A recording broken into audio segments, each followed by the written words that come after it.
Әйелі соқыр күйеуіне күн сайын ас дайындаған кезде балықтың көзін әрқашан алып тастайтын, ал күйеуі тамақты ерекше сүйсініп жейтін. Оған қарап отырған әйелінің жүзінде оғаш күлкі пайда болады. Ер адам зағип болса да, өте шебер массаж жасаушы еді. Келбеті келіскен жан болғандықтан, оған келетін клиенттерінің қатары еш үзілмейтін. Бірде оған бір әйел массажға келеді. Оның соқыр екенін көрген клиентінің аянышы оянып, жақын маңда өте қасиетті ғибадатхана бар. Егер сонда қатарынан 100 күн бойы дұға қылсаң, тілегің міндетті түрде орындалады дейді. Үйіне келген ер адам бұл жайында әйеліне айтып, содан бері күн сайын ғибадатханаға барып дұға ете бастайды. Ақыры 100-ші күнде туады.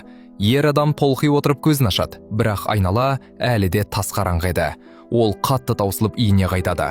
Бір кезде еңкейіп жерден бір нәрсені көтермек болғанда, көзі кенеттен көре бастайды. Қуанышы қойнына сыймаған ол әйелін құшақтай алды. Көзі ашылған соң, ол үшін астың дәмі бұрынғыдан да ерекше сезіле бастайды. Алайда бұрын сүйсініп жейтін кептірілген балығына енді тіпті тәбеті тартпайды. Әйелінің осы уақытқа дейін көрсеткен қамқорлығына алғыс ретінде ол сыртқа шығып, оған арнап әдемі шаш тарағын таңдайды. Бірақ сыйлықты алған әйелі күйеуі күткендей қуана қоймады. Мұның себебін түсінбеген ер адам кеңес сұрамақ болып ғибадатханаға жол тартады. Жолда баяғы клиент әйелді кезіктіреді. Оның көзі көргенін білген әйел бірге тамақтануды ұсынады. Ер адам қарсылық білдірмейді.